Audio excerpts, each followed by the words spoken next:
მოგესალმება ჩაბათის მებაღე. მინდა განვიხილო საგაზაფხულო საშემოდგომო სამუშაოების ერთ-ერთი ნაწილი, რომელსაც საქართველოში ჯერ კიდევ იყენებენ, ეს არის ხეხილის კირით შეთეთრება. ჯერ ერთი პირველი არასწორია, რომ ათეთრებენ მხოლოდ ვარჯს, ანუ ქვედა ნაწილს. ზევით აღარ ათეთრებენ, თუმცა ვფიქრობ, რომ ზემოთ უფრო დასაცავია ახალგაზრდა ყლორტები და ეს განსაკუთრებით საჭიროა ახალდარგულ მცენარეებზე, მაგრამ მოდით განვიხილოთ, რატომ აკეთებენ ამას. პირველი წამლობა ხდება შემოდგომაზე,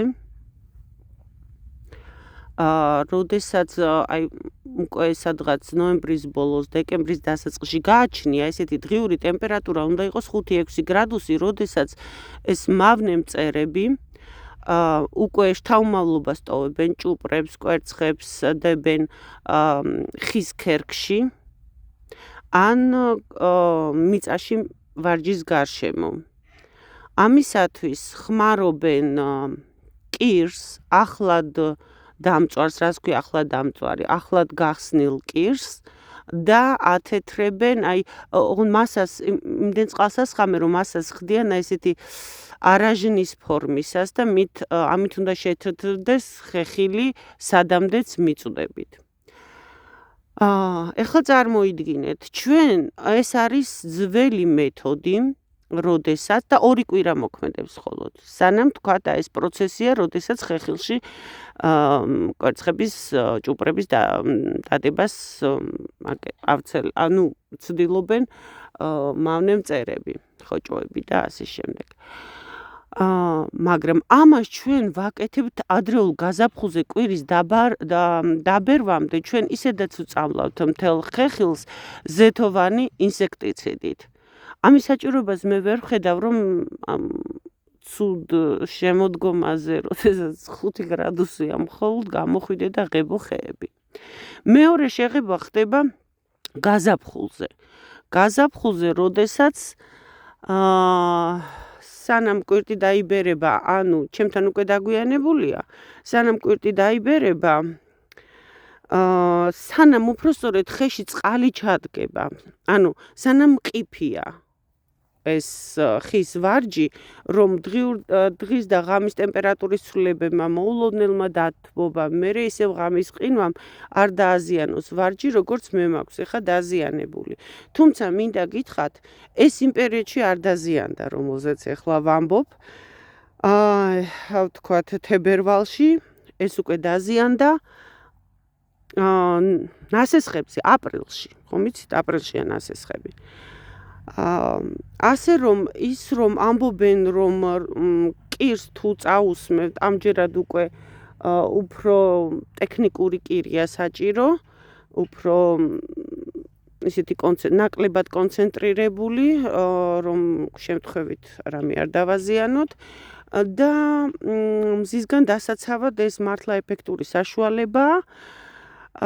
თუმცა აქაც არის რამოდენიმე ვარიანტი, რამოდენიმე საკითხი, რომელიც განსახილველი. უყურეთ, მთელი გაზაფხული უნდა ვირბინოთ და ესენი გადაღებები ვაკეთოთ, რომ ამას ეფექტი კონდეს, ხო? ამბობენ კიდე, რომ იცავს სოკოვანი ვირუსული დაავადებებისაგან, ანუ იცავს რაწვავს.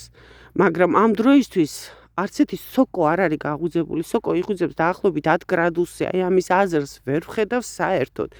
თუ 10 გრადუსია ხელს უკვე ღვიძავს, უკვე მასში წყალი არის და ისედაც წესით ამ ლოგიკით არ უნდა დასკდეს, ხომ? თუმცა ჩემთან დასკდა აპრილში. ანუ ეხლა უყურეთ. ჩვენთან ნალექი მოდის უფრო წვიმის სახით, ვიდრე თოვლის სახით, თოვლიან ადგილებში, მთაში, რუსეთში, ეს საკმაოდ მისაღებია, იმიტომ რომ არ ირეცხება.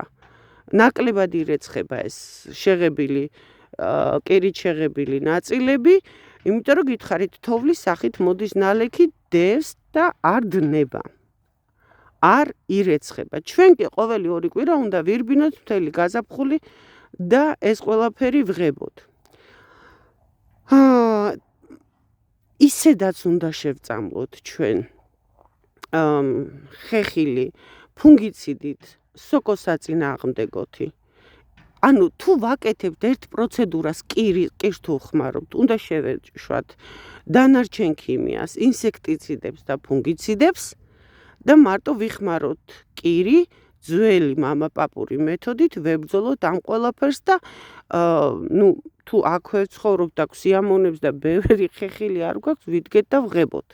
მაგრამ მაინც უნდა შევწამლოთ, ხომ, ბორდოს ხსნარით, ყველა წამლის და არ არის ბორდოს ხსნარი ისეთი საშიში.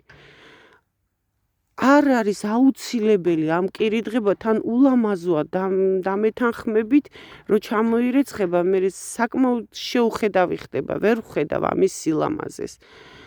დაახლოებით იმის თულფასია ჯუჯები რო უდგათ და ხელოვნური ფლამინგოები და რა ვიცი, რაღაც ეზოში ხუჭუჭა ფანტანები. ამის ალტერნატივა არის აი ეს სპეციალური აგრო ნაჭერი, რომელსაც მე ხა შემოვახვევ ვარჯს, სადამდე შევძლებ და დავამაგრებ ამ ძაფით. ეს ძაფი რადგან დროებითია და უნდა მოხსნა, გავაჩერებ მხოლოდ ნასესხებამდე. საშიშროება არ არის. განსაკუთრებით თუ გახსოვთ წინა ვიდეოში ჩავრგე ახალი შაშან შემოდგომაზე ჩავრგე ბალი, იმას აუცილებლად დავახვევ ამ მატერიას.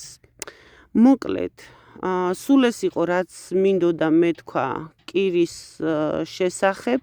როგორც ყოველთვის, ალბათ რაღაც კიდე გამომრჩა სათქმელი, დამისვით შეკითხვები, თუ რაღაც გაუგებრად ვისაუბრე, იმიტომ რომ ვაჩვენე ვარდის დაკალმება და იყო ბევრი შეკითხვები და მე მეც რომ მოусმინე რა დავდები, ხომ შორტის სახით. მეც რომ ყოფილიყავი დამწყები მებაღე, სიმართლე გითხრათ, ცოტა ავირეოდი. ამჯერად დაგემშვიდობებით, გამოიწერეთ ჩემი არხი, მოიწონეთ ვიდეო თუ მოგეწონებათ, დარჩით ჩემთან, რადგან ჩემთან გაზაფხული ეხლა დგება, სამუშაოები არის ბევრი. ვარდის და ხეხილის გასვლა შეგიძლიათ ნახოთ ამ წლის ვიდეოებში.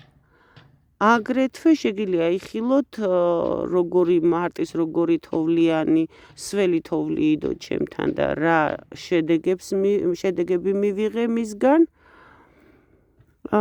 დაგემშვიდობებით მომავალ ვიდეოებამდე.